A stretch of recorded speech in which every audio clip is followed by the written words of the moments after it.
attendees are in listen-only mode. Good morning, everyone. Russell Wright, Network Empire, Tech Foundation Training 1 with Matt DeCruz, and I believe we might even have Sue Bell on the call today. Oh, there's the evil laugh, which means yes, indeed she is here, which is fantastic. And the diagram that you were looking at here is something that Matt created yesterday. Matt and I had at least an hour together in front of a whiteboard in what used to be our living room here at the Themes You Mansion. It's an important one. I'm very, very, very excited because it's going to help clear up a lot of things. Today is week 6. What you should have, or preferably have completed, is your 2 silos. You should probably have your primary blog, not probably, you would have your primary blog post up, and they would have already published that, correct, Matt? No, not yet. They're getting ready. They're getting ready to publish it. Okay. So that's good, because otherwise they would have already started their feeds and stuff. So your primary blog post now is what you're getting teed up, from what I understand. And one of the main things we're going to discuss today is the difference between all the things that some of you have expressed a little bit of confusion about, such as what is the difference between the iframe punch, the blog boost, the one feed to rule them all, is that the same thing, social explosion. Those 4 things are going to be clearly distinguished today. And this is really the first time that we're going to explain it this way, so I'm really, really excited. Everybody had their coffee this morning? Give me a 1 if you've had coffee, and a 2 if you have not. Because if you have not, I'm going to be watching extra closely. Carl, come on, man. Do you need us to go to Starbucks for you? Excellent. Okay, well, your equivalency thereof. Perhaps you have no equivalency. Everyone, Carl does not drink coffee. Okay, so I think we have almost everybody on the call. Yeah, looks like we do. And with that, I'm just going to get out of the way, because Matt is really clear on where he's going with this today. And if you have any questions, I'm manning the questions area. All you have to do is go to the chat window, type in a question. I'll do my best, and if I can't answer it directly, I'll just ask Matt or Sue, and therefore you have a voice in this conversation. Any specific conversations or questions you have, we'll just add there. One quick poll real quick before we start. Since we're on week 6, how many of you feel like you are up to speed in what it is that you accomplish in terms of your actions and your homework? Give me a 1 if you feel like you're up to speed and you've really disciplined yourself to stay up to speed, and 2 if you feel like you're behind, which is not a problem, but if you're behind and you're not up to speed, there's a 2. Okay. Great, okay. So we have some of you that feel like you're a little bit behind, and then we have some of you that feel pretty good. Maybe just finishing up the content, and that's okay. So it's good for us to know where you're at, and either one is good. And Matt, of course, you can see where everyone's at here on the poll. Oh, that's perfect. Okay. Excellent. How's it, guys? Yeah, today's call. I've been watching very closely the questions being asked in the chat room, and what I'm going to do with you today is I want to bring everything together so you can actually see. We're going to zoom right out. We're going to look at the whole story from a super high level, and then we're going to look at each component, and I'm going to explain it very quickly for you, and then we can have a chat about how each component works in the actual framework. Okay, so the first place I'm going to start is actually right at the beginning, and I'm just going to work through the questions folk have had, so it can become very simple and very clear and easy. Okay, so when we zoom in and we look at where we are in the big picture, okay, can you guys give me 1 if you can actually see this, or if I must actually zoom in a bit more? Can you see the web rings? Okay, so essentially we work in our WR1, okay, and we work in our WRS1, and essentially this week you're going to be doing your branded properties for the WRS1. That's your Facebook, your Pinterest, those social properties that have high domain authority, which will be your branded properties. These are the ones that you put your logos on, you put your company brand, you'll do all that kind of stuff. but these are also properties that you don't own. So there's always a very high risk that if you do something wrong, you can get that property shut down. So always just be aware of that. Don't put all your eggs into those baskets. Those are going to be used to drive traffic, okay?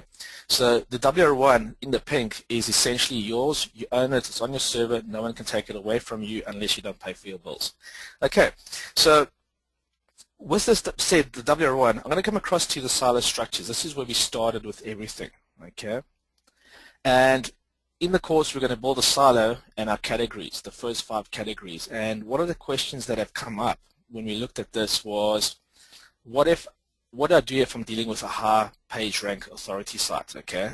So i.e. a page rank 5, and how does DWS actually work with this?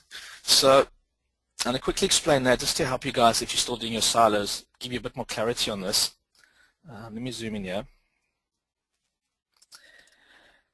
When we're dealing with page rank sites that have high page rank and we're mapping out our silos here in DWS, what you want to look at is the SSA column, the backlink column, and the time to rank column. These 3 columns are very important for what you're doing and what you're building out. Can you guys give me a 1 if you can actually see the screen, or must I zoom in a bit more? Okay. So basically, as simply as I can put this, if we're looking at a keyword like makeup, we're essentially looking at this from a theme perspective on this grid, okay? And what it's saying is it's going to take us 15 months to get ranked for this keyword. So in the TTR column, the time to rank column, essentially what this is doing is it takes all the parameters we fed into the system, it takes all those variables, it runs it through the algorithm, and it comes back with a time to get ranked. And this is a conservative time, okay? So when you apply what we're showing you guys here, that time to rank, you'll probably come in less than what it's actually saying. But due to people's skills and everyone's at different levels, we've actually buffered it out to give you more space, more time. So if you're doing client work, you can actually say it's going to take you about 15 months to get ranked for that keyword, to give you time, okay? The suggested backlinks, if the content, if the topic is not huge and it's very focused or very niche, and you can't get, example, 40 articles within a theme, then you can look at the backlinks and you can see how much backlinks you can use, and essentially that can give you an indication for domain authority and for promotion, okay? And you can make the back end side where you're doing your promotion stronger to help you get ranked for that keyword on your theme, okay? Then the SSA column 40, what this is saying is essentially when we make a silo theme or a theme for makeup, if we want to own that keyword, we're going to need about 40 articles within a theme on site.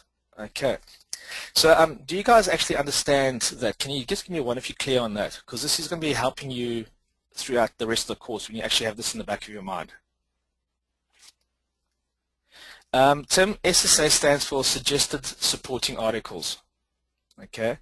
So essentially if I summarize this up, if I was going to get target makeup as a keyword I wanted to get ranked for, okay, that was a theme we were going to enter into. The system's telling me it's going to take us about 15 months to actually get ranked for that keyword. We're going to need about 200 backlinks, okay? The backlinks are averaging between a page rank 2 and a page rank 4, okay? And the competition we're up against is on average a page rank of 5. This is what these settings are based on. I've set them high. And for that theme, we're going to need to make an authority theme, so we're going to need about 40 pages within the theme. So I'm going to jump out of this now and come back to this. Okay, so this is your WR1 primary money site. Okay, our competitors we're up against are page ranks of 5. Okay, and what we've done is we've got our first silo, which is makeup, and what we've attempted to do is to get as many articles into that story as possible. Now, if you can't get 40 articles, don't worry about it, because then what you do is you just go to your blog site and you promote more on the blog, okay? And the link juice and stuff will flow through. So what I've done here is I've mapped out 5 categories for that conversation. And under each category, I've mapped out 5 supporting articles. So what this does, it gives us roughly 5, 10, 15, 20, 25, 30, 31 articles in that theme. Our target's 40, we've got 31.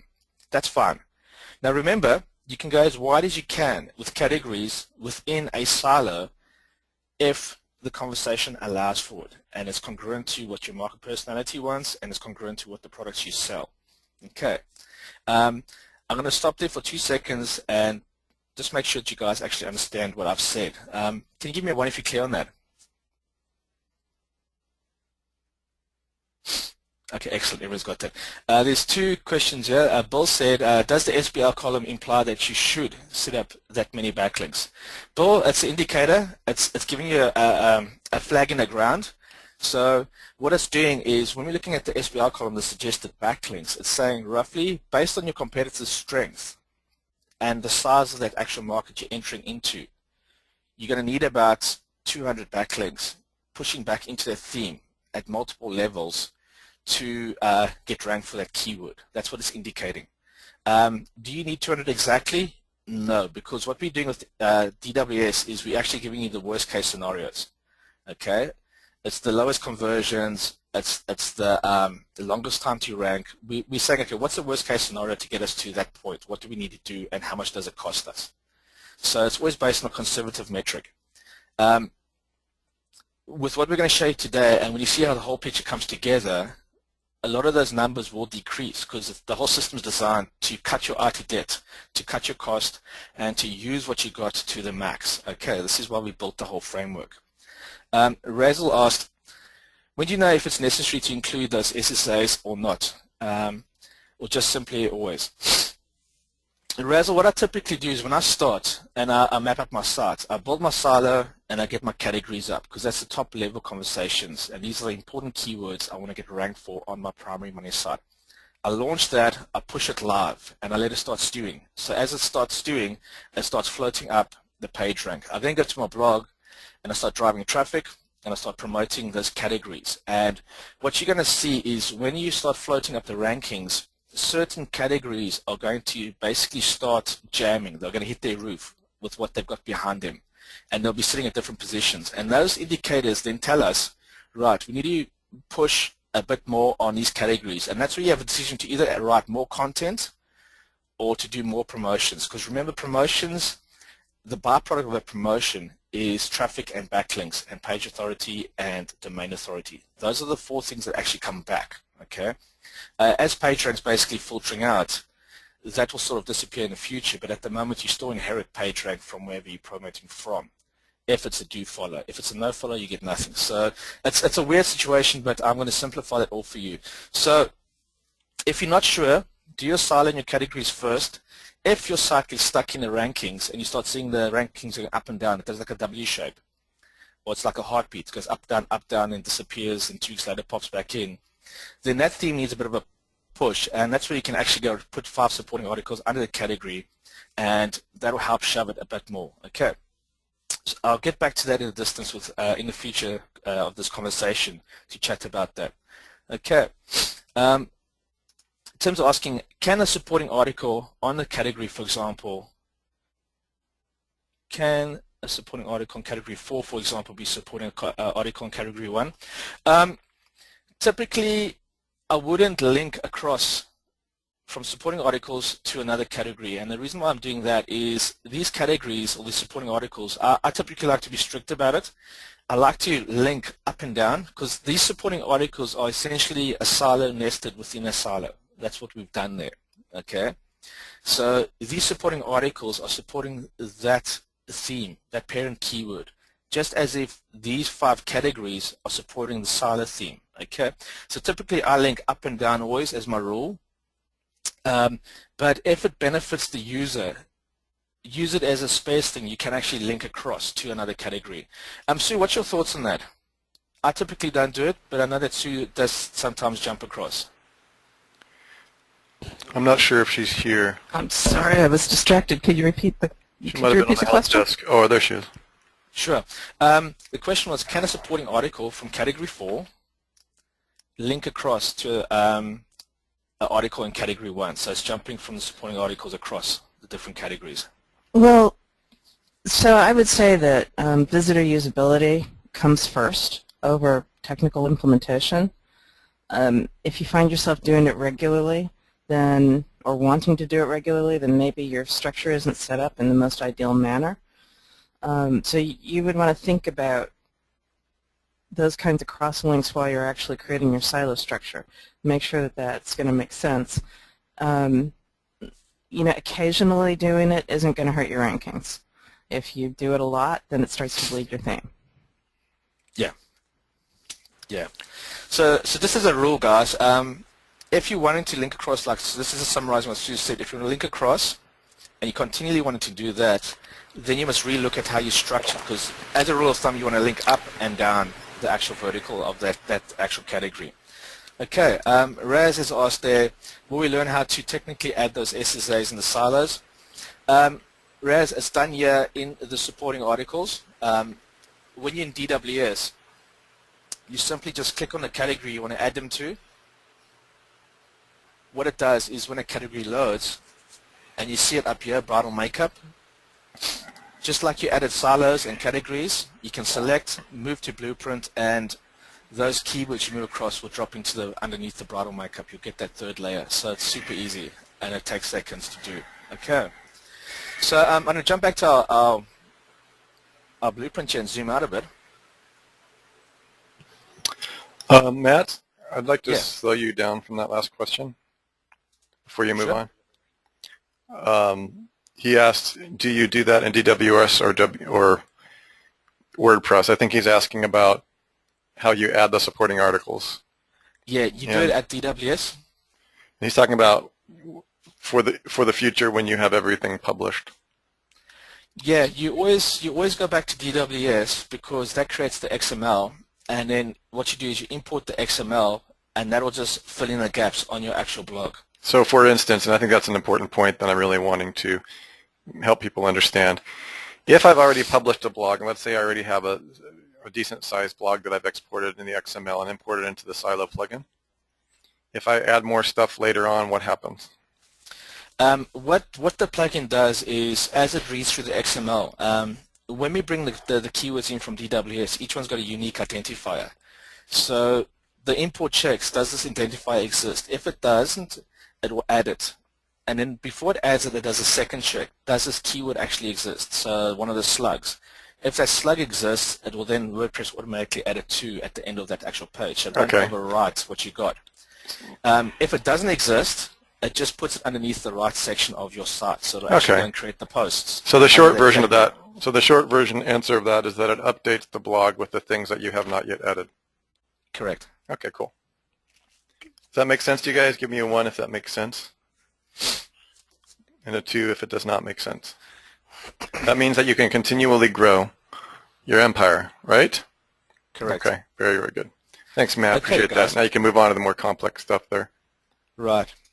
So now if we zoom out, we see our primary money site, and we see our broadcasting blog. This is our primary WR1 blog that we have on the side. And this is essentially, you can see I've just done these two identical, and the reason why I've done it identical is to demonstrate theme mirroring. Essentially what you want to do when you theme mirror is, if you just have silos and categories, okay, on your primary site, then on your blog you just want to have your silo pages, and then you want to have your categories, okay, and your posts will fall underneath the thing. So it almost looks identical when you do this. We're doing a big update now to our plugin, which will actually manage this. You'll just say blog, you bring in the XML, and it'll do what it has to do with it, okay. But what we're going to do now is, the reason why we theme mirroring is because we want to control and we want to sculpt how the domain authority, how the page rank, how the traffic, how everything moves through the web to our primary blog or to our primary money site. Can you guys give me a 1 if you understand the concept of theme mirroring? We just need to double check as we proceed, you guys, if you understand thematic relevance of one page to another and why that's important. This is obviously something that we've been teaching for pretty much a decade now. And even with the whole domain authority stacking methods, which some of you have already been exposed to, thematic relevance is still powerful, and co-occurrence does make a difference, specifically thematic relevance. So we want to make sure that you understand that basic concept, because The whole purpose of siloing and mirroring is to give you that boost, that support, and that make that more relevant. Okay, that's great. Yeah, so Razzle's got a 1.5. I'll just touch on this a little bit more. So I was going to zoom into this section here so we can look at this. Yeah, everything, Tyson. Everything can be re-added later. Okay, with our blog, on our primary site, we never have a blog role. So our homepage is the big idea of the entire theme, the entire site. Okay, this is where we summarize our silos on the homepage. The index page of the primary site is the page that stitches all the silos together. Now in this example, we've just put one silo and the categories and the supporting articles just to demonstrate how big it can actually move. Okay. And folks, just to support what Matt's saying here, we are not saying that you don't have a link to your blog on your main site. Okay, we're saying that the actual framework or install of WordPress, which the blog role and the FOP or frequency of publish is happening, is not the brochure site or the primary core pages. Remember, we're building the pages with your products or your silo architecture. Okay, I knew that question would come up. Okay, cool. On our blog, we have the blog role on the homepage. This is just where as you're publishing, the latest articles are sort of flowing through the top of the page. Okay. Now, when we're setting up our blog, there's a few things we want to basically do. Because we're going into a different mindset. On our primary money site, that's the corporate brand, that's the corporate ID. It's the final stopping point for that business. The blog is the news, it's the media, it's the promotions, it's all the chatter and all the things that we're talking about. It's the information, it's the training, it's the education of the market. All that happens. So there's a lot of content and a lot of keywords you can draw upon out of your DWS data sets that you can implement into your blog when you're chatting and promoting your business. Okay? So this is where things get fun. Now, before I start talking about all the link flow connections, what I want to do is I just want to explain to you guys the legend. The red links is essentially your RSS feed that's going out of your blog. The blue links or the blue lines coming in are essentially your domain authority, your page rank flow, and your page authority flow. Trust flow, link juice. Yeah, and probably traffic. Link juice in general. Okay, so when we zoom out again after we've looked at the blog, we're going to just look at how it's all connected, and we're going to talk about each of those components. But basically, when we theme mirror, we copy the silo. So if we had makeup silo on this side, we'll create a silo called makeup, and this will be the top level page for the actual thing. The categories can be the top level categories of the other site, and they can be pages. All the blog posts will be posts on your actual blog. Okay, so what you want to always think about when you're publishing and promoting is to put the right post in the right area. So in this example, we're going to focus on this blog post and show you what happens when we just want to promote that keyword. So I'm going to highlight it into a different color. Okay. Let's just zoom in here. Typically what we're doing when we're writing our blog posts is we always want to try and stick a video in. And when we launch our sites, there's one thing that we want to do. We want to back our ways into our market. We don't want to start at the top of the site and try and rank for the big keywords first. And the reason for this is it'll become very expensive to try and do that, okay?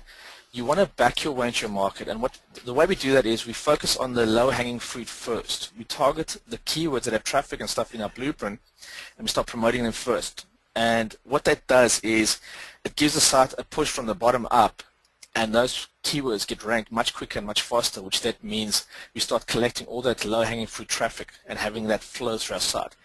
That gives us signals, that gives us rankings, that gives us traffic, and also in analytics, it gives us the information to see what pages are performing and what pages are not, okay? Because we can actually see how the guys navigate through the site. So that becomes really important for the on-page optimization of the actual website. When we look at it from that perspective, when you want to get ranked for the bigger terms that are sitting high up in your categories and your silos, that early traffic can help you optimize those pages so that when they do hit that roof, where they break through and they start ranking, those pages are prepped and ready. Can you guys give me a 1 if you understand what it means to back into the market and the reasons why we do it? Okay, excellent.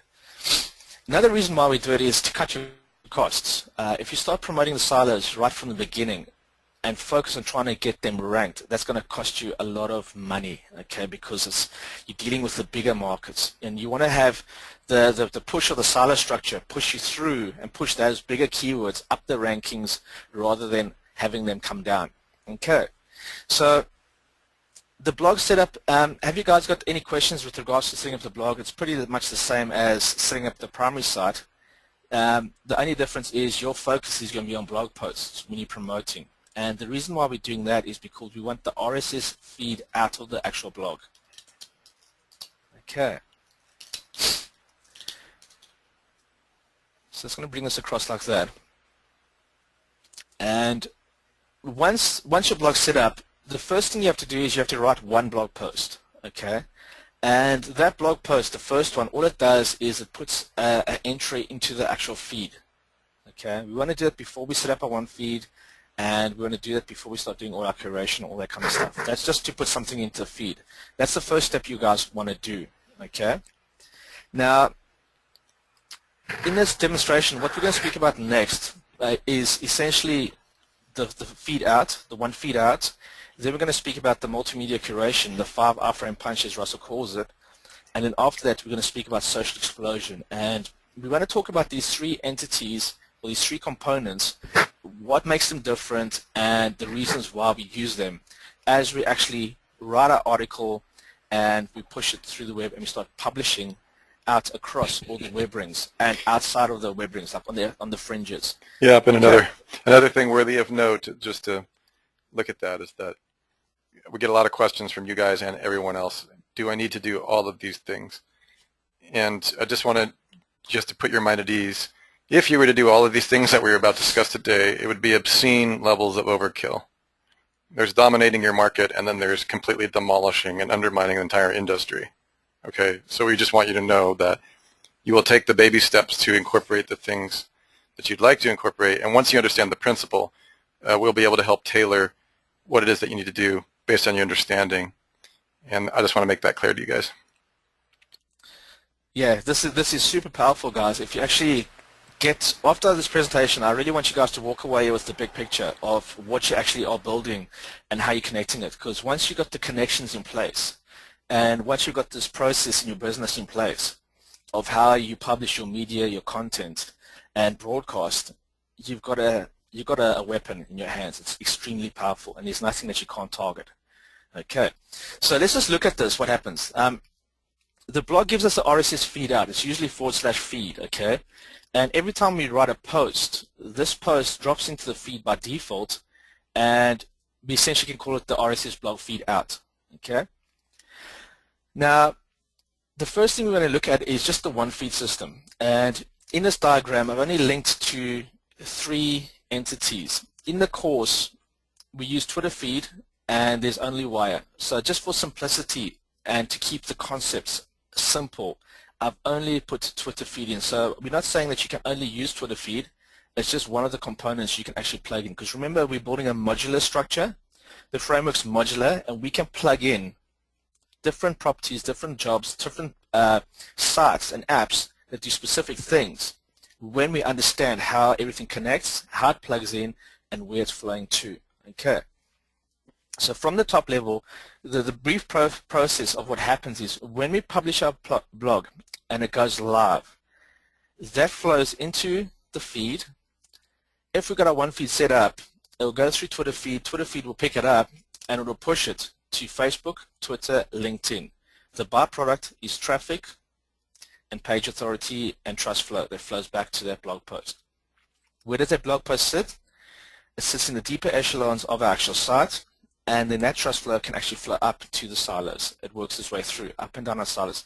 This is why we link up and down and not across horizontally. We want to link vertically. So the flow comes in and then moves back up to the silo and into the index of the site. Okay? And in reverse, it flows all the way back down to other places within the site, typically, if you look at it from the other way around. But the process is publish your post through the feed, through one of the other entities, that gets syndicated and pushed. People pick up on what you've published, They pick up your painkiller headlines, they click on the links, they come back. The domain authority gets inherited, it comes back. And when you go through the domain authority course that Jimmy and Sue and Russell have done, and you understand how we stack those domain authorities and how we boost them, you'll then understand how the domain authority starts boosting this blog post, okay? And that theme that supports that category makes that whole category stronger. Can you guys give me a 1 if you understand the top level flow of this?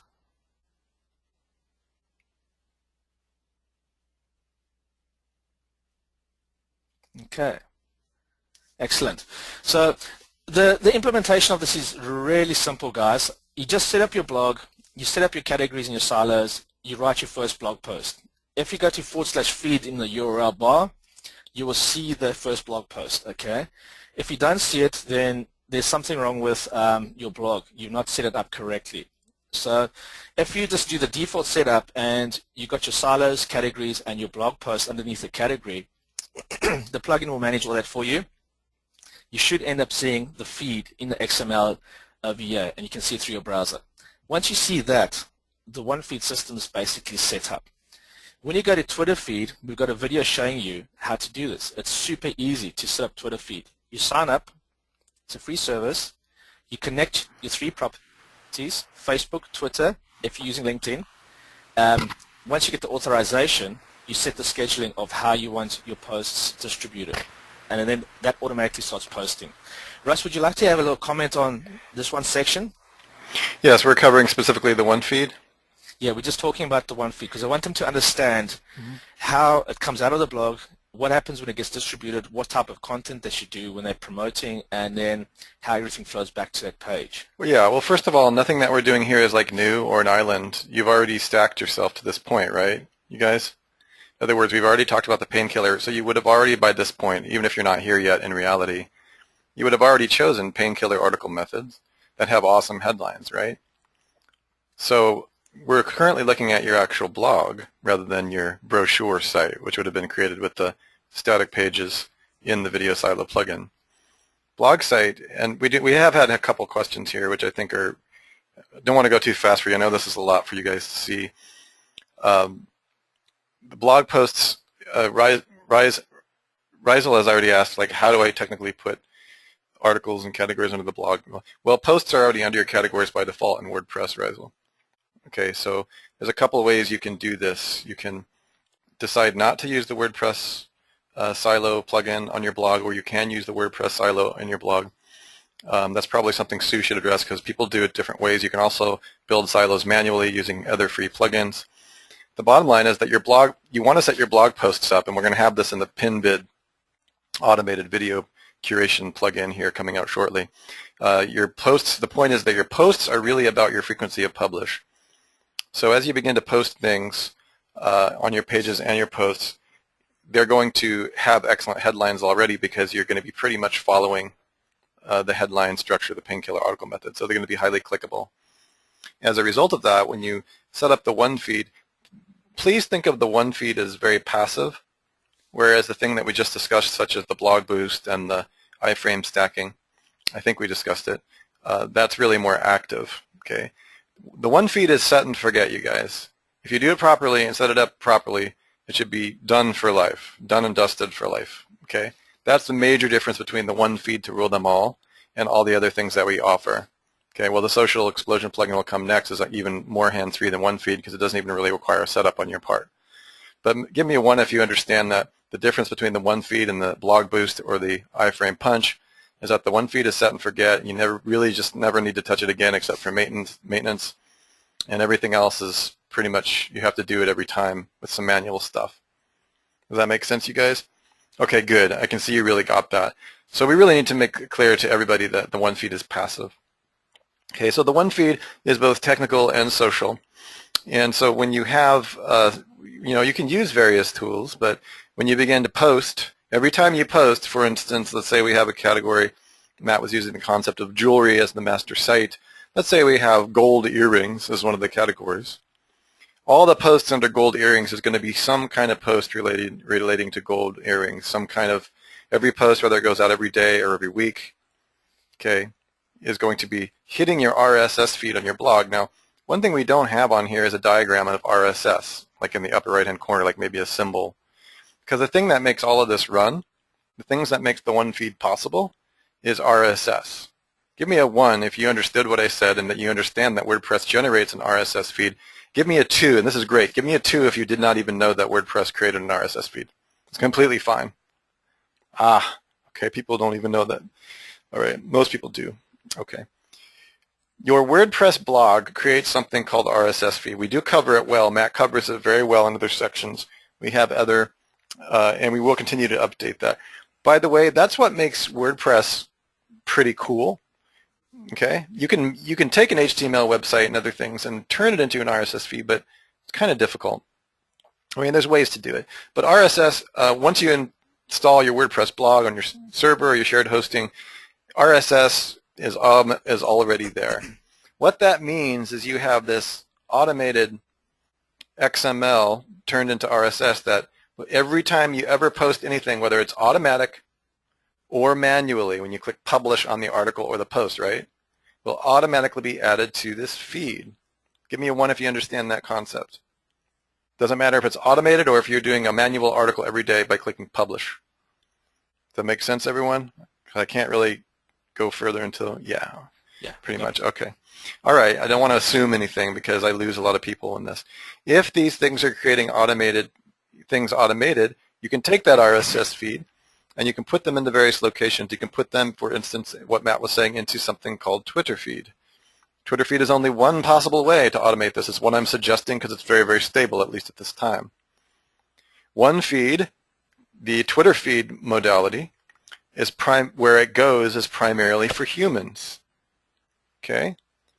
There's other aspects of the one feed setup where it goes places that you're not going to have a lot of humans looking at it or clicking on it. You'll have a few. But when you think Twitter feed, think human environment. When you think RSS submit, think not as human environment. Okay, I don't think he's got that on here, RSS submit. But here's the issue. The issue is that wherever you can stick your RSS feed on a blog that's going to have FOP, what we call frequency of publish, you're going to have a benefit because it's going to be generating these backlinks, which Matt is representing here as blue inbound links and or traffic. Okay, you probably remember in don'tforgetthebasics.com where I have my video where I clearly distinguish the difference between traffic and backlinks and domain authority. For the purposes of ease here, we put it as one blue for you. Okay, so that's fine. Point here is that when you think Twitter feed, think places where it's going to be automatically syndicated. Every time you post on your blog a new post about earrings, it's going to update Facebook. It's going to update Twitter. It's going to update LinkedIn. Actually, or it's going to update Pinterest. It's going to update YouTube. It's going to update Google+. Everybody understand? And depending upon the number of followers or interest in those categories, which is a different discipline to develop those lists, you're going to get traffic, like massive traffic, back to your blog. Is there anybody who does not understand that concept? Does that make sense what I said? Give me a 1 if you understand how automatable that is. Okay, at this point, let's just pause and ask me any questions on particularly that one feed, that aspect of one feed. Okay, looks like they got it. There is other aspects that are not included on this chart that Matt has not put on here for sake of simplicity. When you purchase, for example, the done-for-you one feed to rule them all, there's several other locations and things that we do with your RSS feed that will syndicate and create backlinks from high domain authority sites automatically. You're going to get, if you go to your Google Analytics or whatever analytics services you use, you're going to get fewer human visitors, but you're also going to get the authority juice coming from those locations. Does everybody understand that? We are not talking about social explosion at all, Rizal, not at all. We haven't even gotten there yet. This has nothing to do with social explosion, nothing whatsoever. Sorry, yeah, man. guys, just remember, in this diagram I'm drawn for you guys, which I'll give you after the call, it's just to give you a basic understanding of flow and how things are connected. Once you grasp this and you understand it, then plugging other things in at the different parts becomes much, much easier to do. So look at the progression of how we've evolved these systems, you guys. And Rizal, I wasn't yelling at you, I was yelling with you. Social explosion came last. We haven't addressed it yet. the evolution of these systems came as content curation, right? The 5 by Iframe punch. The one feed to rule them all was somewhere around that time. One feed is passive, and the iframe and the blog boost is active. So yes, to answer your question, Bill, unlike Social Explosion, you absolutely must build these profiles. If you don't have a Facebook, a Twitter, a LinkedIn, a Pinterest, a YouTube, a Google Plus, or any other things, any other places that you want to automate to a social environment, you can't use Twitter feed. First thing that Twitter feed is going to ask when you set up for an account is it's going to ask to access your Facebook account, to access your Twitter account. So this is very important to be able to know how to do this. Also, keep in mind, you guys, that when you get to the more advanced courses, such as the WR2s, you're going to do the exact same thing. You're just going to have separate accounts for all those, and they're going to be WRS2, what we call social or secondary. We're now calling them secondary, not social, because they reached beyond social. When you get to the WRS2, the secondary ring, you're going to be following these same procedures.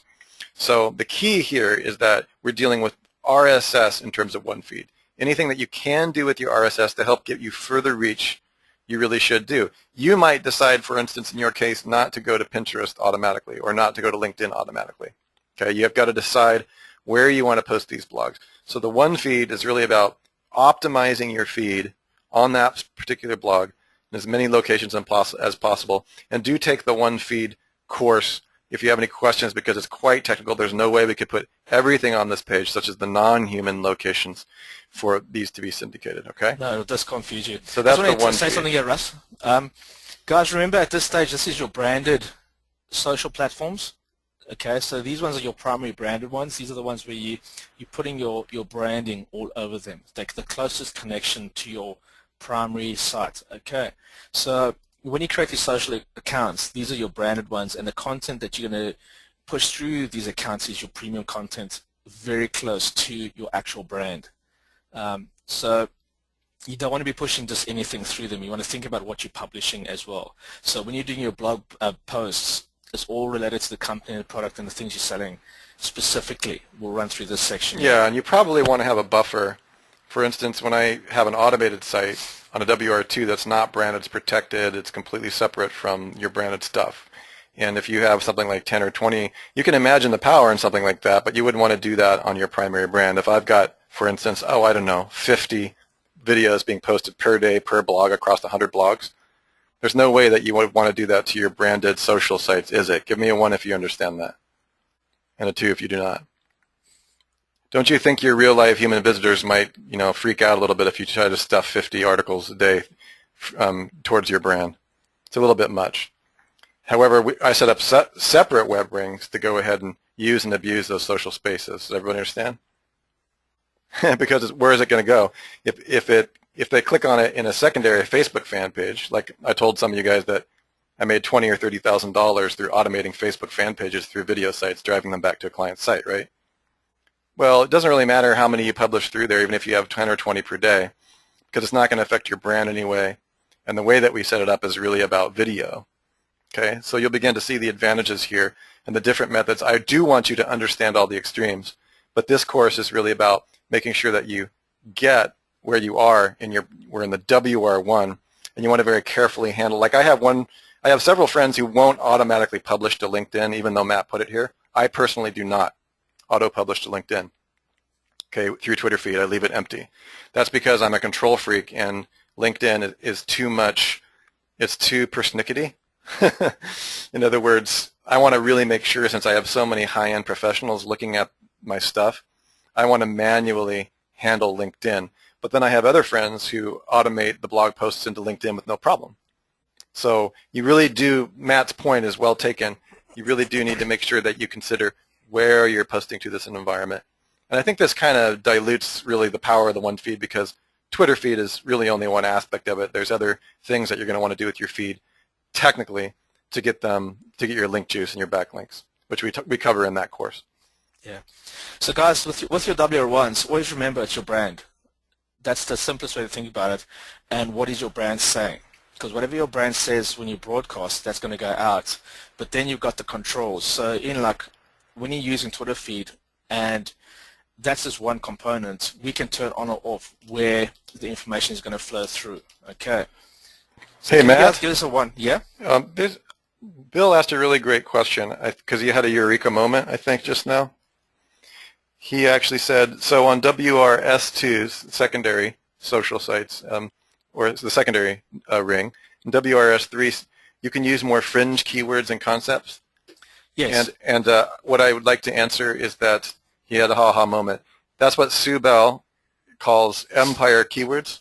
I'm going to go ahead and leave you everybody here in the room, I'm going to leave the wiki entry where we talk about what's called EKDNA. Those are your empire keywords. Now you guys are beginning to get it. Matt's been calling this the keyword funnel. The whole system, the further out you get, can become more fringe thematic co-occurrence and loosely associated terms, but you're still casting this major wide net. So congratulations, Bill. That is the eureka moment that I was wanting you to have. Yeah, if you guys look at the image over here, and you look at it from a top down, okay, look at it as a three-dimensional image rather than a flat image. You can see the W1 sitting right at the bottom of like a well, okay, and the empire keywords are all sitting right on the outer edges, and it's keep on going as you're going deeper down, you end up in your WR1 where you've got the most profitable, important keywords which control the entire market. So if we had a cross-segment this whole thing, you can actually see how you're throwing this net all the way out and it's catching everything, bringing it right down to the epicenter, which is WR1. Bill just really cracked the code. I think it's one of the best kept secrets about our organization and what we're building, so I sent everybody the link. I'm only sending it here because you asked and somebody had that eureka. This diagram created by Sue Bell about 2 years ago. Even when we created it, we were kind of laughing because, it's like, okay, that's 5 years out before we'll be able to explain that to the market. But there it is, Bill, everything that you're describing. That's a diagram she made. Just spend some time with it, and it kind of unlocks the key to the kingdom. It's called Epic Keyword DNA Overlay Chart, where we talk about we stretch it all the way out to the semantic net, which, again, keep in mind that this chart was created 2 years ago, and it's still accurate by Sue. All right, we can proceed. Yeah. Okay, cool. Let me zoom back out again. Yeah. So, do you guys understand the concept of what your RSS does and that you can plug in multiple components into it? For demonstration purposes, to keep this super simple, I've just shown you Twitter feed with a few connections, okay?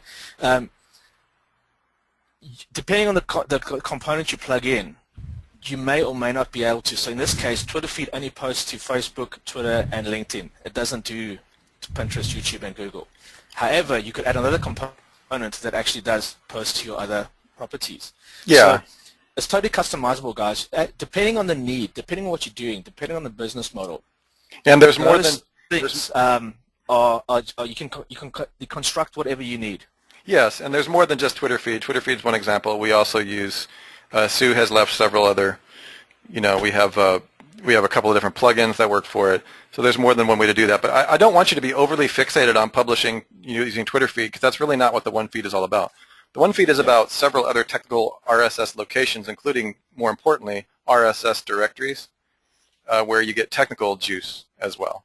And to me, that's really more important in some ways than even the Twitter feed aspect. So be sure to go through. I think we're going to add some of the sections.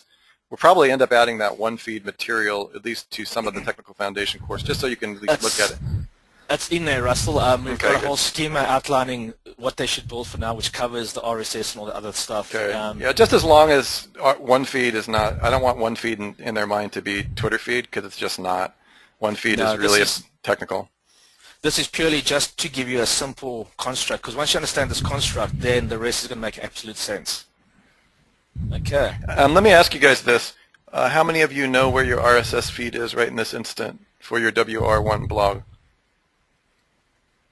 Why don't you type in the location of your RSS feed in the window? What's the URL of your RSS feed? You should know it right now. You shouldn't even have to think about it. I'm waiting. /feed. Good job. It's your site. I don't know, Tyson. That's okay. Tyson, it would be your blog /feed. It would be yourblog.com /feed. Okay, everyone? I just want to make sure that you know where it is. Because we do get help desk questions. I do have people hit me on Skype. I can't find my feed. I say, what's your blog address? And they type it in, and I send it back to them with /feed, and there it is. So you just need to know that, because I don't want to assume anything with you guys.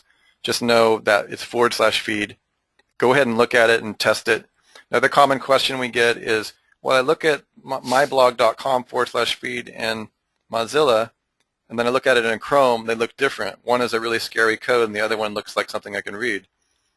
That has to do with your browser settings. Mozilla is generally more friendly with reading RSS feeds in the way that the traditional RSS community had planned it. Chrome is a little bit more like code, so it looks like XML. But the bottom line is, if you guys have something there and you have some stuff on the page, it's talking about your links, that's your RSS feed, and that's what you're going to be submitting to these various locations. All right, Matt, I'm ready to move on. Okay, so I just want to zoom out here so I can see the effect of what happens. When we look at what we've done there, guys, just with this module, so I can close it off properly, is we've written a blog post, we published it, it's run through the RSS feed out /feed, it's hit one of the components or multiple components, it's published on those properties. Those published properties then link back to the post where it's come from because it's taking source. And essentially on our blog post, we could have a YouTube video, we could have a link back to the article on our primary site that we're supporting. Okay, so what happens is all that energy that we're pushing, all that flow, we can push all that flow back to one of our articles, categories, or silos on our site. So we can control where this is going to. So looking at this image from that perspective and looking at the one-feed components over here, can you see how we're redirecting energy from one point to another point to help boost and strengthen our primary site so we can own that keyword? Can you guys give me a one if you understand that top-level concept? Yeah, look what we've done, you guys. For those of you who have been exposed to the domain authority stacking concepts, that's really kind of what you're doing, but the more important aspect in the theme mirroring is you've got the thematic relevance, which is a huge other conversation and one we've been teaching for years, but I think you guys are beginning to see it. Domain authority stacking with thematic relevance is superpowers. You're going to really, that's why we suggest that you do mirror these topical themes. Okay. One question for you, Matt, is, but one feed posts should be sending juice back to the WR1. Well, Bill, the one feed will always be created by the feed source. So if it's a WR1 feed source, it's only going to be pointing links back to the WR1 feed source.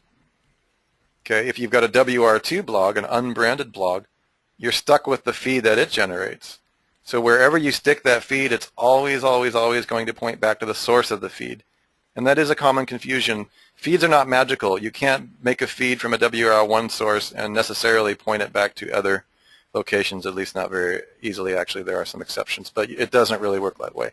So the point is that the source of the feed is the target destination for the inbound links. Give me a one if you guys understand that. The source blog. It does a loop. Yeah.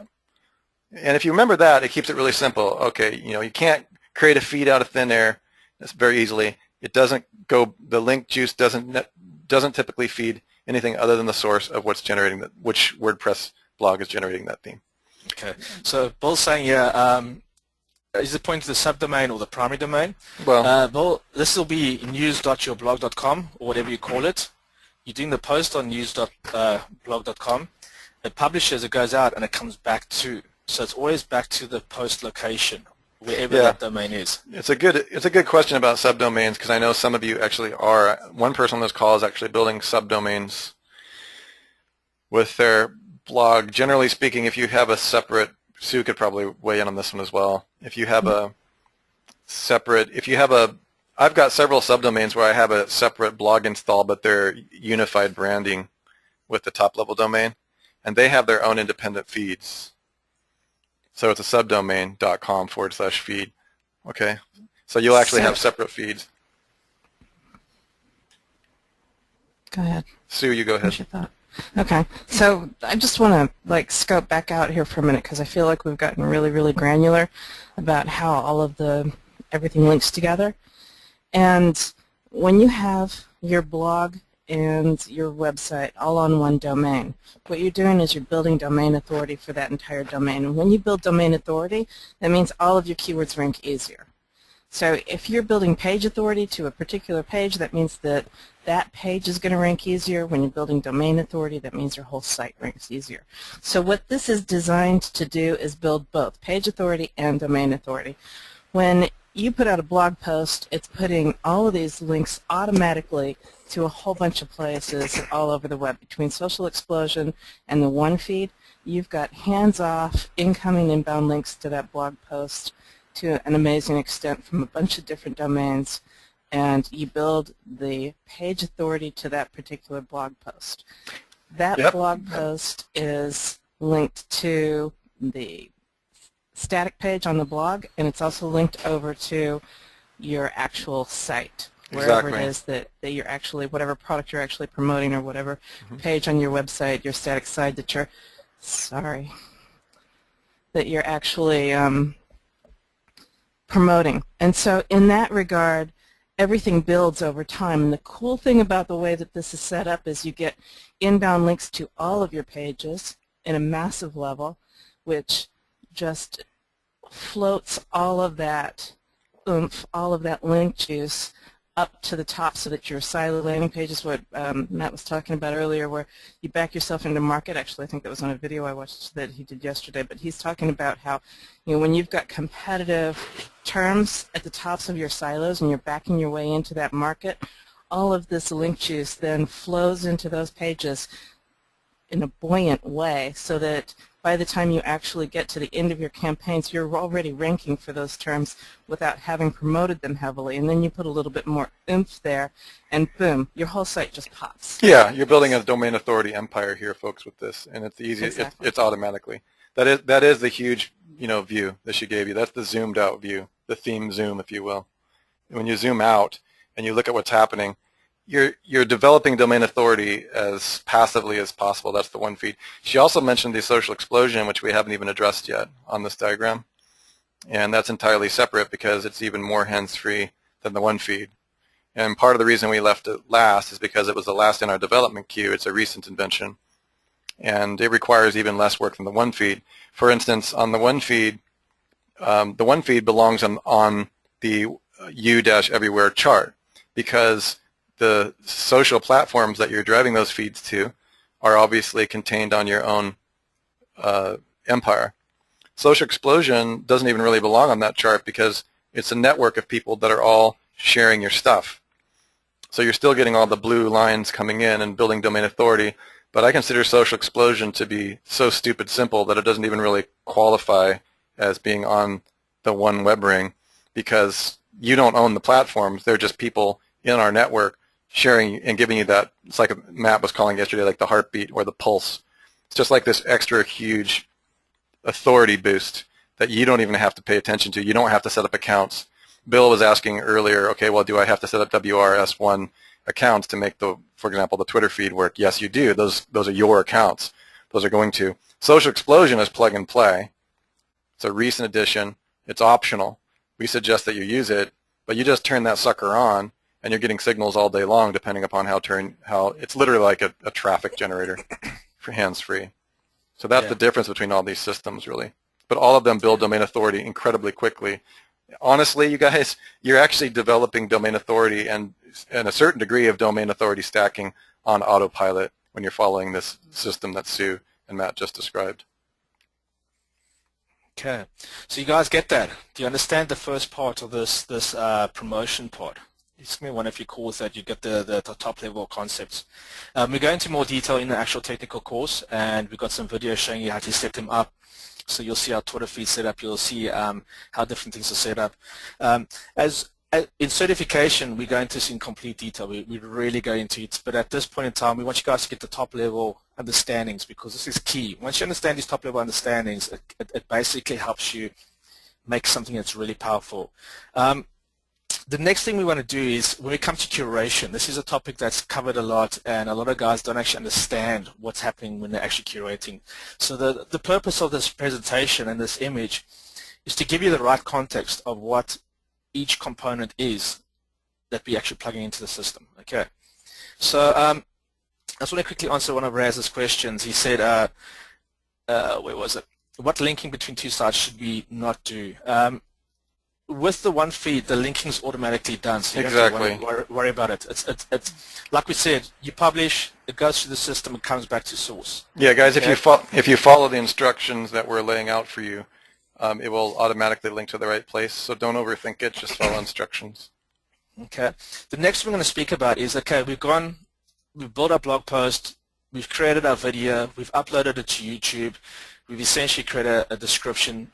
Then we take it to YouTube, we embed it into our post, we publish that post. What we do next is the iframe punch. Russ, do you want to just explain to the guys what's going on there with regards to the iframe punch? This is what we're looking at next. We really should have covered that first, Matt, in my opinion, because it's really backwards to go from the one feed to this. The iframe punch was created first.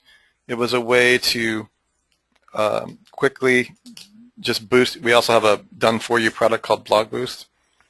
The purpose of it is very similar to the automated version that we showed you with Twitter feed, but far more manual, and there's a lot more work on this. And it has to do with using more than just the traditional Facebook, Twitter, the big five, the social five. It has to do with using a lot of curation platforms that I've come to know, love, and appreciate, such as Scoop.it, Quora, Storify is another one. So Storify does have some extra costs, or used to, if you want to use the advanced version. They were recently purchased by Livefire. Again, Matt and I spent a lot of time. It was called Premium Content Curation at curationprofits.com. All of you have access to that course, I believe. That is a content curation course. But just know that you don't have to go through my 297 video course in order to understand the basic principle, because Matt has covered in 1 hour what takes me 2 weeks in that course to cover in 2012. Okay, we've distilled that process. The bottom line is that when you think in terms of the principles, it doesn't matter if you're using the traditional social platforms or if you're using platforms like Scoop.it. You're looking at the domain authority and you're looking at the page authority, and you're taking your content and syndicating it to those platforms. Whether you call it curation, whether you call it syndication, whether you call it publication or late for dinner, it's the same thing. It's your content from your WR1 blog finding itself, or a snippet of itself, on a high domain authority or a high page authority location. So everybody, does that make sense to everybody? So don't get so much lost in what the branding or these crazy marketers out there are saying. Look at the principles of the technology and how it works. For instance, Scoop.it is a very cool platform that you can, for free, join, and he will give you 5 pages, anywhere between 3 and 5 pages, and if you're paid, he'll give you 12 pages that you can theme for thematic relevance. Okay, it's a WR2, it's a WRS1 platform if you use it as such, just like any other of your social platforms. What happens is every time you publish a blog post, you're going to make sure that you click your bookmarklet in your browser, or you just copy and paste the link, and it's going to publish a snippet in a frame on that magazine. He calls it a magazine. Okay? And what happens is, as that magazine grows in popularity and there's lots of traffic because curators are trading these articles like trading cards, like baseball cards, because that's what curators do, all of a sudden you'll start to see huge authority coming into your blog. Okay, so it's just another way to provide that blue link that Matt's got there. That's trust flow and domain authority from sources that you can either purchase or borrow as secondary platforms. They're WRS2, but they're set up like Curation. Quora is the same thing. Storify is the same thing. Now, to make matters more complicated, because I know you like complicated things, we will stack these things. The idea of the iframe punch, the multimedia curation, was you make a YouTube video, you put that on your blog, but you also curate that YouTube video. You take each one of those components, whether it's YouTube or a picture or SoundCloud audio, doesn't matter, and each thing is posted to each thing. So the standalone YouTube video will also be scooped and stuck into Scoop.it, which is a high domain authority and high page authority eventually magazine. Okay? If you have a PDF that's a part of that blog article, okay, you're going to scoop that PDF by itself and make a little comment and put a link back to your blog post. Doesn't matter what it is. Every piece of the content and the way of saying it is curated to every other piece. So what you have then, and it's all done through iframes for the most part, and or just embeddable links. And we cover this pretty clearly in the iframe punch course. The point is, by the time you're done, you've got sometimes nested 3 services that all have a domain authority of 70 or greater. For instance, YouTube has a domain authority of what? Who knows what YouTube has as a domain authority? Tyson, 99. 100, dude. You're a point off. Okay, good. Everybody knows. Good. So you guys know that automatically Google has 100. So YouTube, when you make your company YouTube video and then you put it in your own blog, but you also take that YouTube video and you scoop it, okay, what ends up happening is you have all the components and multimedia on your blog, and all of those have gone to high domain authority locations. You've also got them on your blog, and then your blog, the finished product of your blog post, has all the domain authority and multimedia functions, which have all been scooped and stacked with domain authority as well. What happens is you have this compound effect through iframes, okay, and the domain authority goes through the roof. And what happens is that serves to actually grow your page authority for locations like Scoop It, YouTube, specific YouTube videos, your Quora profile, and everything compounds everything else, you guys. This is one of the biggest secrets that I have for you, is you can compound domain authority. By framing domain authority, you can actually grow page authority for your WRS2 platforms, thus giving more power for other things like your one feed and everything else. Okay, so I do suggest that we're not going to go over any more than that today, because there's many ways to stack iframes, but just suffice it to say that when you use these methods, you start to compound domain authority and page authority all at the same time. And I do this with every single blog post we have. The Done For You service that we have for this is called the Blog Boost. Blog Boost. Okay, the Blog Boost is the same as the 5 iframe punch, more or less, with a few additions actually. Any questions on that? I just want to clarify something there, Russell. So what she's saying is there's two types of links. There's a link from each of these properties linking back to the blog post by themselves, and then there's also links or stacked iframes going vertically up and down through the different properties. Well, it's just important to remember that the target is your golden monetization frame, which is your blog post, okay? The target's but any of the components in that frame are also getting scooped and storified. For instance, the YouTube video, which is the core of the conversion, it's what compels people to buy your stuff and convert. That's scooped independently. That'll be on Quora independently. That'll be on Storify at the top, but you'll still have snippets of your article, okay? It's not something I would try to teach today. That's why I have an entire course on it. It's like, yeah. In fact, the premium content curation course is actually 23 modules long, but it's actually very simple when you understand domain authority. It'll be very easy. You'll go like, oh, why didn't you just say that? Okay, so the main thing here to understand is that, yes, the individual components can be individually curated through places like Scoop It and the rest. Okay, at the same time, the point is to make sure that your blog post is the end result, the final destination of all this trust flow. Okay, that's all we really need to get into today, because it's its own course and it deserves to be. Sure. Okay. No, I appreciate that. Cool. Okay, so guys, I just want to roll a bit back here. Now, what we're showing you today is not particular orders of how things work, but rather separate components and what their the actions are and their responses are to what you've actually. Yeah. Hey, Matt. Okay. Let's just make really clear before we move on, guys. I'm going to give you a test here.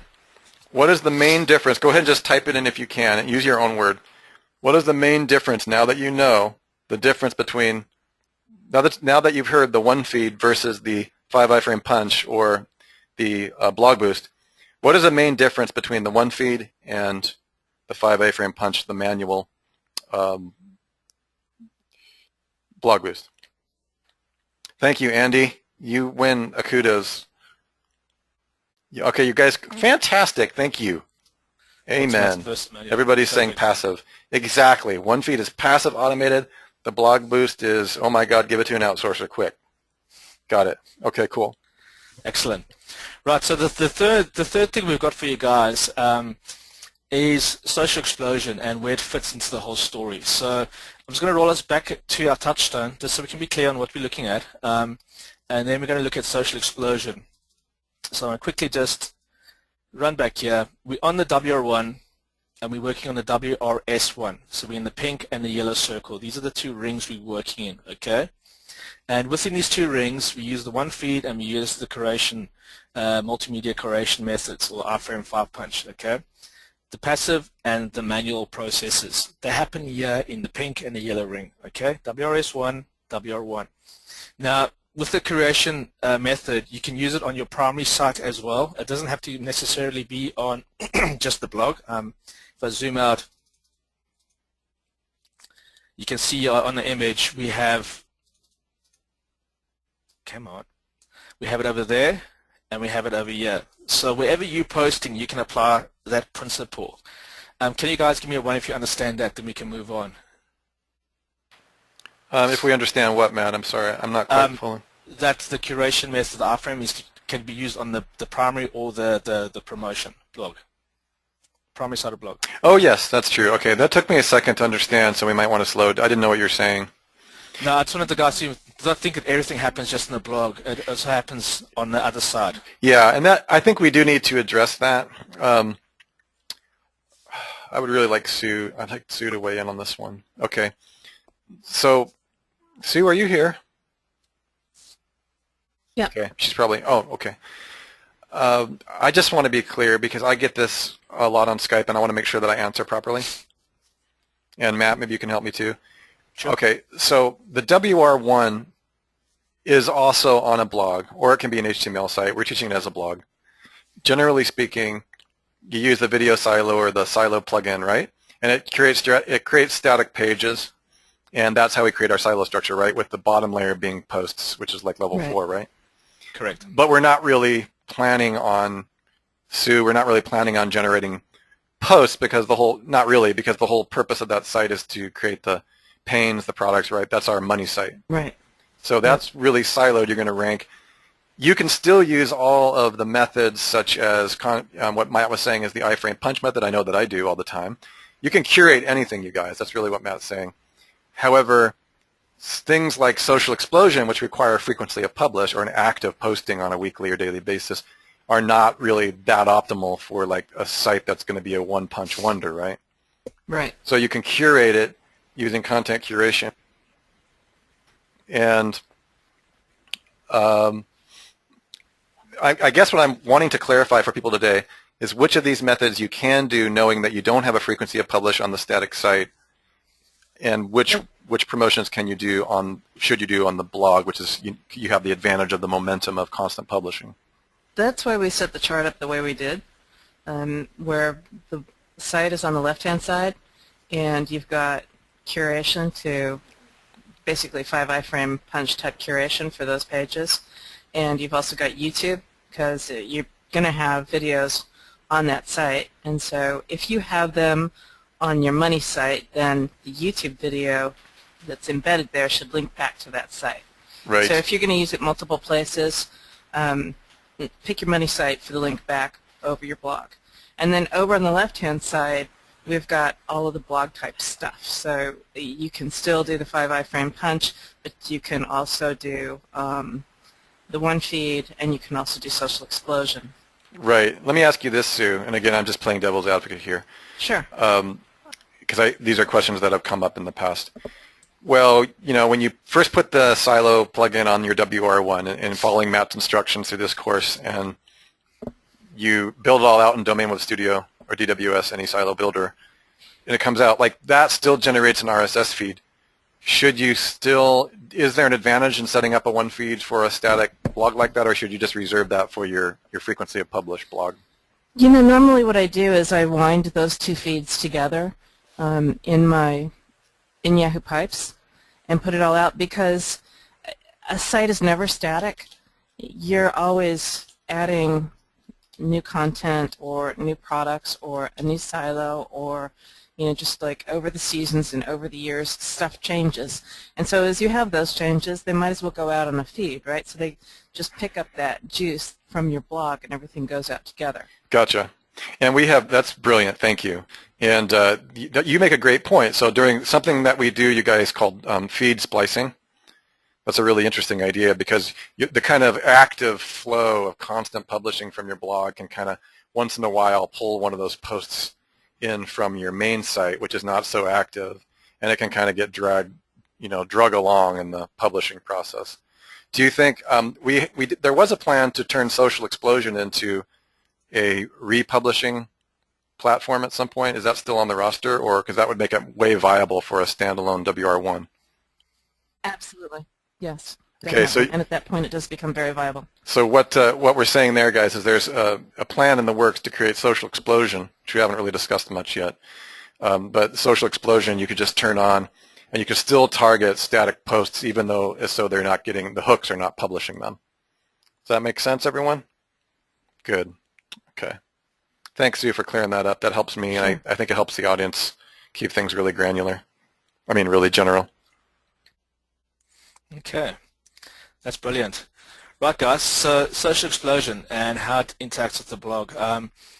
Here's the next part of the story, Russ, with what Social Explosion does. Essentially, the way Social Explosion works, guys, is when you press publish, Social Explosion recognizes that, and it takes your information and it pushes it across to other third-party properties that you don't own or control. Okay. So, Russ, would you like to tell us a bit more about that, Russ and Sue? And yeah, I think thoughts on that? I'll start a little bit, and Sue should jump in because she's had her head in the code, and she's the dominatrix, the coding dominatrix, and all this stuff. I will tell you what I do know. I do use it. It's so brain dead simple as to be confusing.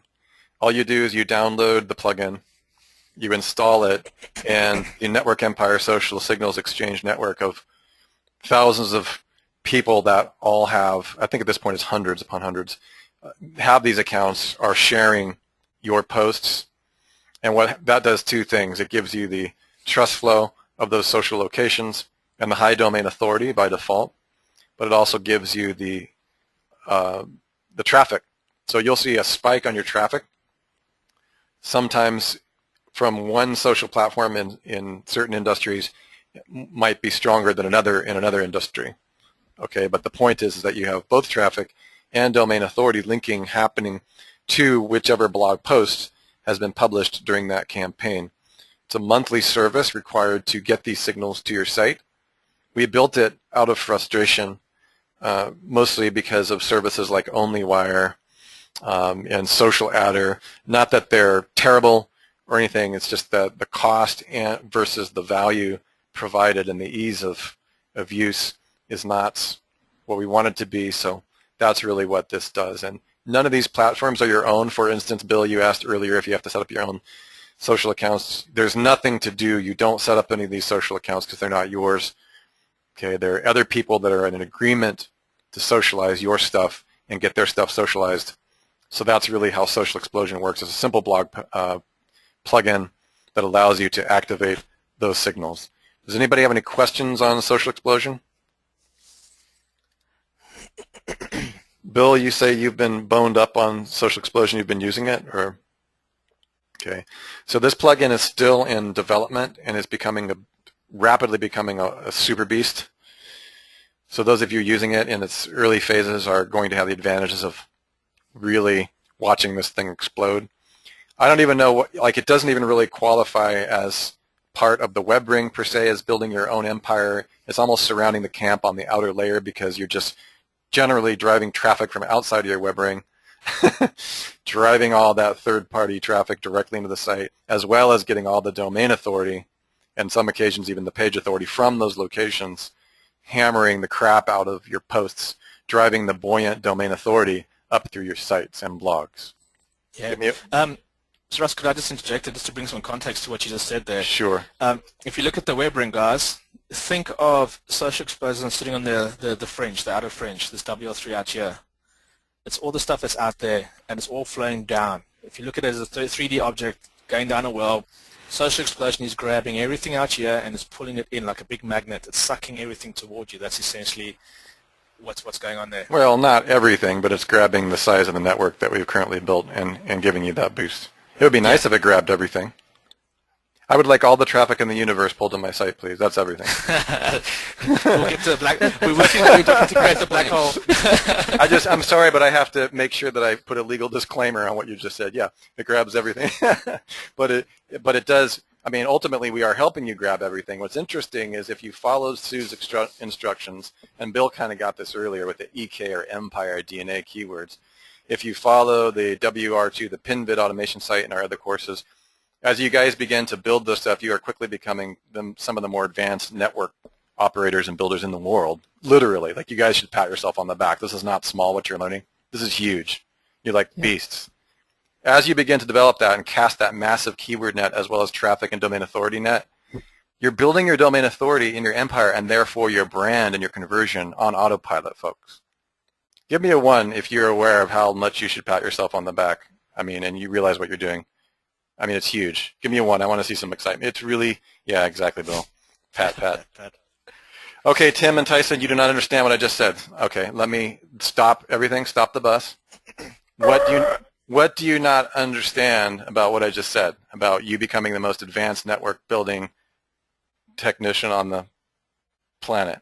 What about this do you not understand what do you not understand about how building domain authority on autopilot based on what we discussed today? Is there something that I confused, Tyson? I really want to know. Okay, so you meant to type in 1? All right, my friend. Okay, good answer. Never mind, that was a false 2. Okay, good. False positive. False, okay. I just want to really emphasize to you guys how excited I am for you because it doesn't always sound like it when I haven't had my coffee in the morning.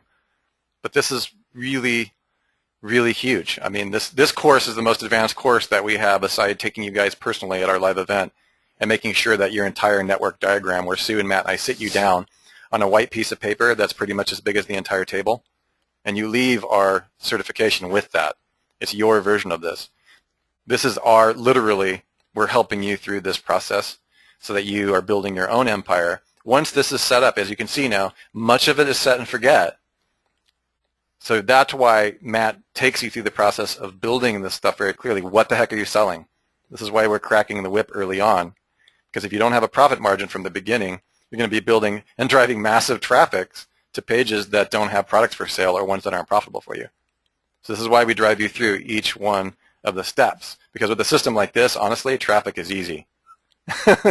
Yeah. Okay. The thing is, the cost, if you're not going to make your profit back, you're going to actually just be spending a lot of money, especially through your content and the hours that you put in to get this working. So hey, Matt, that's why it's so important. Matt, there's a quick question. Yes, you guys will have this image. Matt has created it for you. Matt, there's something pretty interesting that you wrote into the DWS NE Silo Builder Pro version, which was the repurposing of content matrix. Oh, yes. I wanted you guys to know, even if you haven't seen it, even if you haven't dug deeply into DWS Pro, that the 5 iframe punch and the curation system, the blog boost, all of these things, even the one feed specifically, we even take into account the lowering of your costs for content creation based on the repurposing of content through RSS feeds. So there's even charts in there. You actually, when you set these type of things up, you are going to lower the general costs of your marketing promotion overall. I just thought that's massive. Yeah. That's massive. Yeah, I'll show you that quick, guys. I've got it open here.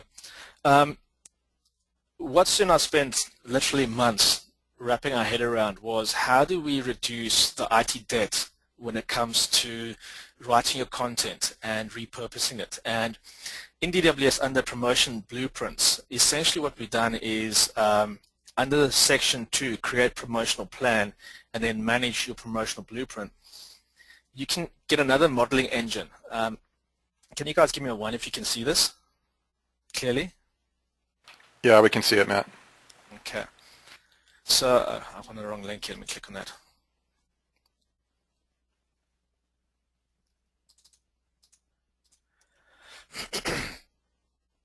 Basically what this does, this modeling engine allows you to look at what you want to promote and how much it's going to cost you, as well as it looks at the total time to rank, the competition, and the cost, and it factors it out for the entire length of the entire duration of that actual campaign.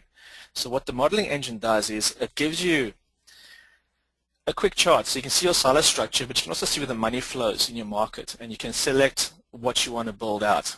So with everything in mind that we've spoken about for promotion and syndication and the iframe punch and all that kind of stuff, when we come back to like the work, where we actually have to go and build it, a lot of guys said to me in the early days, well, where do I start? What do I do first?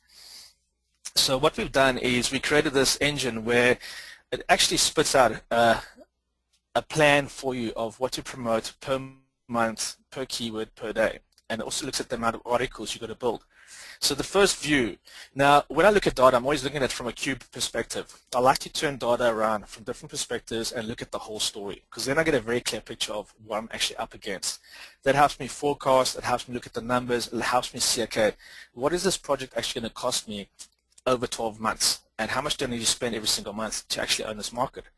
So what the syndication and promotion blueprint planner does is it shows you exactly this. Now, when we look at the red line in this chart, can you guys see this chart, or should I zoom in some more? Just give me one if it's big enough. Okay, cool. Yeah, when we look at this chart, what I've done is I've taken the blueprint for SASE and I've thrown all of them into the modeler just so I can look at it. And you can see from May, June, July, August, September, it shows me the frequency of publish, okay, in the blue bars. We can see how the content is going to get built. Then we can look at the cost. If we do new content, what is the cost going to be versus repurposed content, the yellow line? And you can see the big dips that are lower than those are savings that we can make on different parts of the actual plan. So now this particular report shows you 1 year in advance, and then we've got another report that shows you for the entire campaign. And on another report, we can actually put all the other costs involved, like your website, your blueprint, hosting, all that other stuff. Okay, so when we look at this, let me just go one down so we get the whole grid in. For the month of May, we need to build 52 articles. Now this model is based on competing with guys of a page rank of 5. I just did it to give a high example of how the promotion would work. So we have to distribute 52 pieces of content. If we had to write it all, that would cost us, the company, 1,300 Rand in South African dollar value. If we repurpose, it's going to cost us 780. So we're making a saving of 520 in the month of May if we repurpose. So this is why repurposing becomes so important, because if you add up all the savings, you're radically reducing the actual cost to actually enter into the market. So the barrier to entry becomes much more affordable and much more easier, because we've got a clear, concise plan of how we're going to do it from what we saw previously in the flowchart. Okay, then when we look at by promotion type, we can see where we're going to be promoting, on what properties. Okay, so what it does is it spits out a sample of how you can distribute your content through article directories, social groups, blog articles, forums.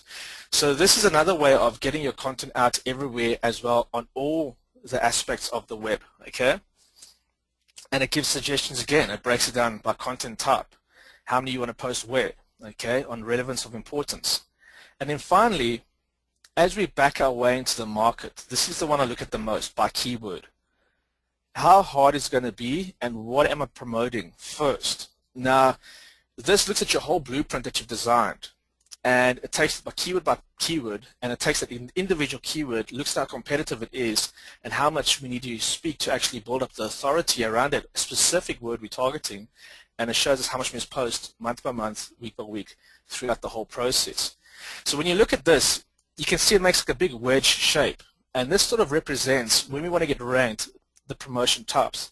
Now this lower block band that runs all the way across here, these are typically your silos. These are the most expensive keywords that you want to get ranked for. So we're just touching them all the way along. But what we're doing is with the upper bands, we're actually backing our way into the market. Block by block, we're backing our way in, targeting the easiest keywords first, and then we're working our way backwards. And you can see the steps as those campaigns sort of end. Okay, now what that does is it gives us a complete idea of the cost, the savings we can make, and you can see through this chart, you can see massive savings as we're going up and down through the promotional plan. And this is the output of what the flowchart that we were talking about actually shows us in a real world when we're actually working with the content distribution, all that kind of stuff. Does that sort of make sense to you guys? So essentially what that gives you is a full promotional plan. of where to start, what to focus on, and how to back your way into the market using the systems and the connections and the structures that we're actually showing you at this point in time. Do you guys have any questions on that? Yes, Bill, that plan is generated in DWS under Section 6, the promotional plan. It's part of the Pro version. Hopefully you guys kind of see where we're going with that. If you're serving clients, and not everybody here is, you'll be able to say, hey, would you like to buy a blog boost? Would you like to, right? Because you're going to be or the one feed. And we could even do those for you because we have all these for you available for service, or you can take them in-house and do them.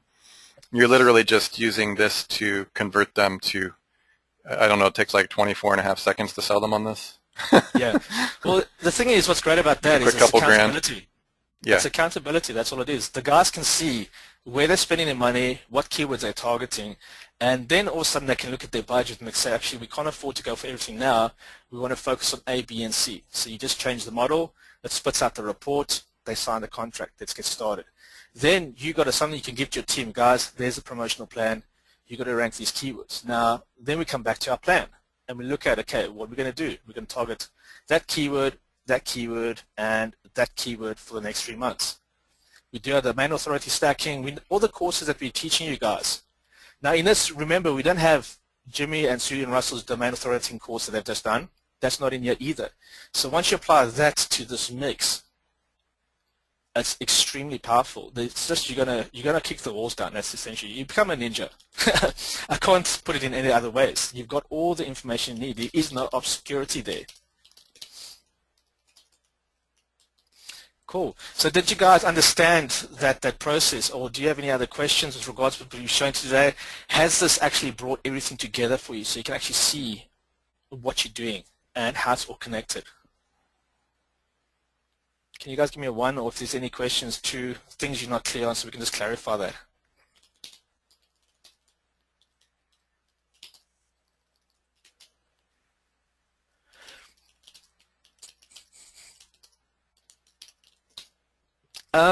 Razzle, with the site cloning, what are you using? Are you using a cPanel? What software are you using? I know that Fantastico doesn't do it. Softlicious does it. It's like 2-3 clicks. Often at your hosting company, you can ask them or request for them to actually install that software for you.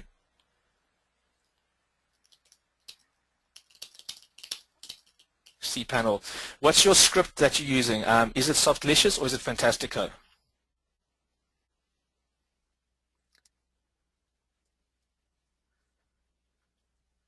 In the chat area, with regards to cloning, I gave some manual instructions in the area yesterday. If your script doesn't do it, guys, essentially all you want to do is you want to create a new database, you want to create your subdomain, and you want to copy that whole file, okay, of where you stuck all those files as WordPress installation. You want to copy that across to that subdomain root, okay, so you want to download it and then upload it again to subdomain root. Then all you want to do is go into your WP config file, and you want to change the database settings. And when you start up that blog in the browser, that'll automatically open up the cloned blog for you because you just moved it from one folder to another through FTP. That's a bit more of an advanced way. It is takes a little bit longer. That's why I suggest using Softlicious, because it's literally clicking a button and pointing where you want it. But if your hosting company doesn't allow you to do that, or that you don't have the access to those tools, the best and safest way is to do it through FTP. So your FTP, you'll pull your whole blog down, you create your subdomain in cPanel, and then when you look at FTP, you refresh that screen, you'll see the folder with the subdomain name. You then upload your WordPress blog to that one again, go to WP-config, open it up in a notepad, and you just look for the database connections. I'll actually do a little video for it and show you guys, but that's the only way you can clone moving forward if you can't do that. Oh boy, it's not as scary as it sounds, Razzler, I promise you.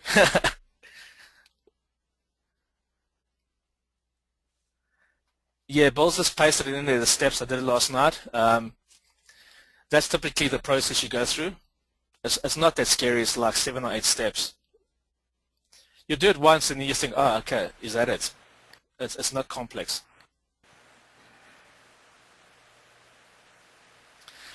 Great. So yeah, that's everything, guys. Have you guys got any other questions? But essentially, this is where we want to be for week 6. We want to have 2 silos. So we've built out our 1 silo. What we suggested for you guys was just building that part over there, the silos and the 5 categories. Writing the content, publishing, getting live. Don't worry about the supporting articles at this point in time. This was purely just to answer the question for guys that are dealing with high page rank sites, okay? Guys with authority sites. You need to make your site wider and deeper per theme that you're targeting, okay? Then what you want to do is you want to have your blog set up, and this week you want to do 1 blog post so that the /feed gets populated. You want to make sure that's working. And then you want to go start doing up the basic setup of your social accounts and basically the 1 feed, and it's all on a week 6. You'll see the steps you got to follow. Okay, that's where you have to be. If you can get up to that point, that's fine, guys. Let's just see these questions here. Can we go back to the SEO blog post topic?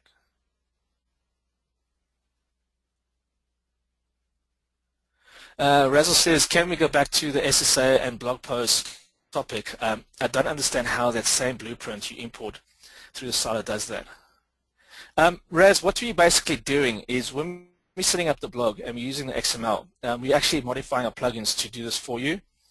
But when you theme mirror, essentially if you've got a silo and you've got 5 categories, and on each 5 categories you've got supporting articles, then on your blog you want to set up a silo and all your categories. Okay, so you want to mirror the top part here. If you've just got a silo and 5 categories and you don't plan to add supporting articles, then on your blog you just want to create your silo landing page and then put all your posts and categories underneath that specific silo. So you're mirroring the top levels, okay? The plugin will do it for you automatically. You just take the XML out of DWS, you'll say, okay, I want this to be for my blog, and then it's going to do that. That's going to be back probably, I'm not sure what the timelines are on that, but we are actually working on that. It'll be sooner than later, but I don't have an exact SLA on when that will be ready for you guys. Does that answer your question, Raz? If not, get onto Skype with me and I'll walk you through it. We'll actually go work on your site and I'll help you do that. Just ping me on Skype and we can talk you through that whole process.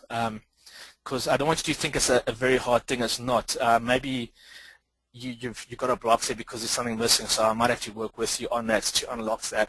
But it's actually a very simple process.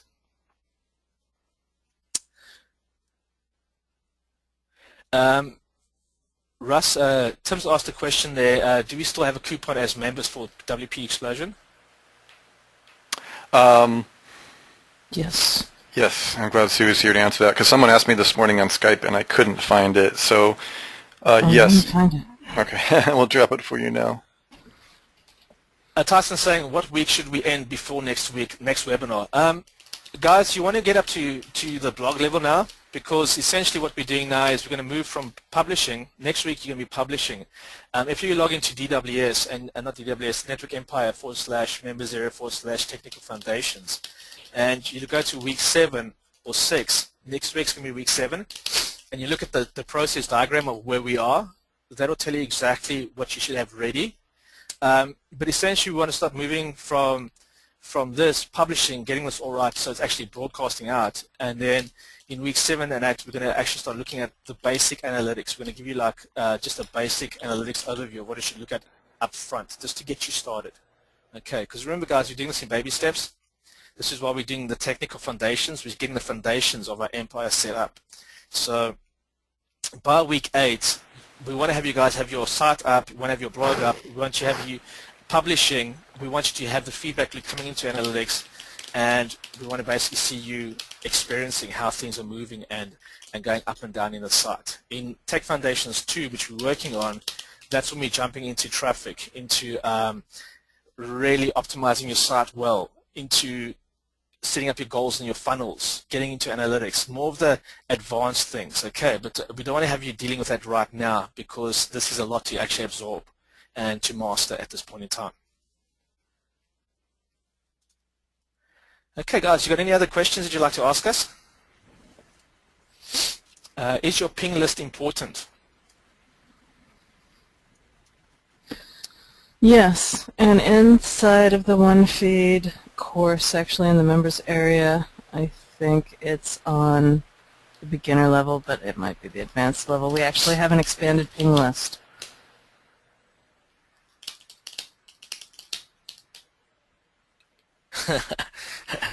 Guys like expanded.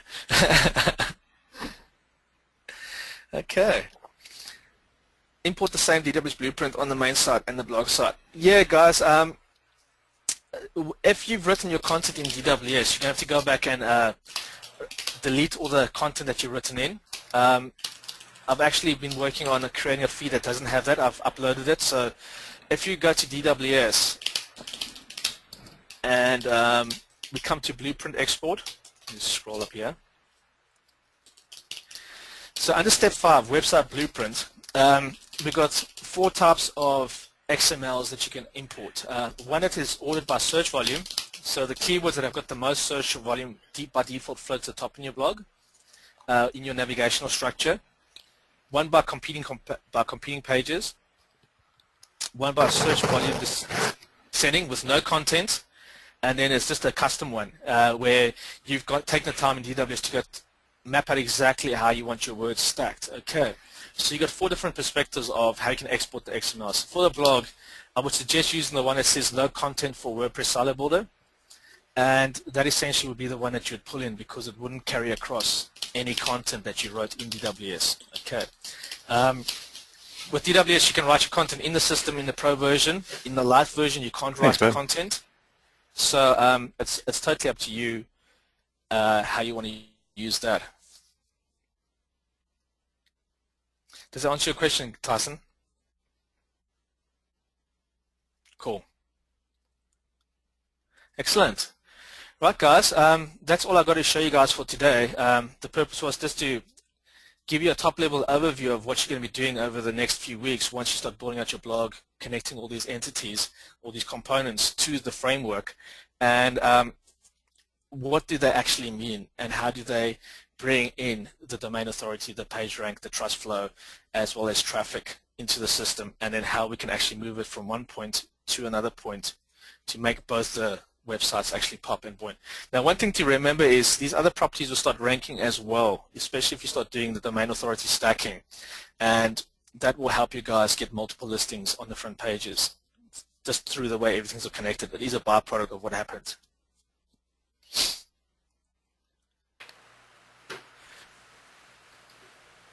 There's a question for you, Russ. Sorry, I was distracted by my teenage daughter. I saw that Russell shows 97. I thought we could still get it for 47 as members. He just wants some clarity on that. I'm not even sure what he's talking about. Is that social explosion, or what is that, Tim? Yeah, that's social explosion. The straight price is 150, 147, or it will be shortly. So that's the members price. Yeah, you missed the 47. We don't even have that buy button anymore. Yeah, that was like a 5-day early bird special.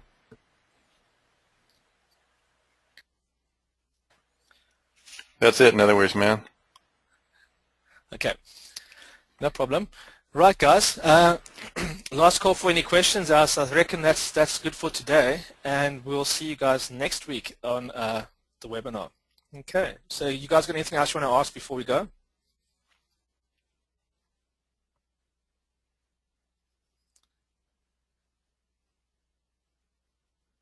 Yeah, you can go through the help desk or Skype Razzle. It's up to you how you want to communicate. Typically, if it's technically related or issues that you're having, push it through the help desk.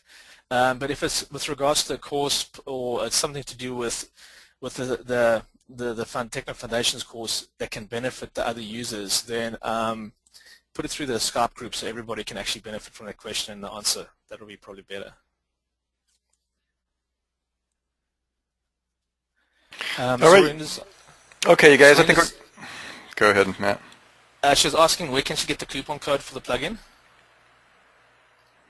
I believe we've already given you guys the information that you need for that. You don't actually need a coupon. Yeah, you don't need a coupon code on it. That's it, guys. We gave you the inside scoop.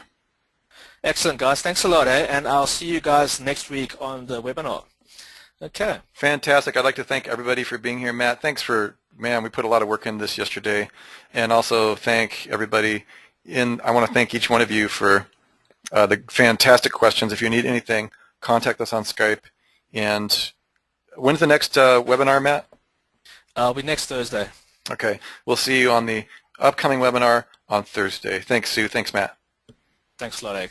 Thanks. Thank you, everybody.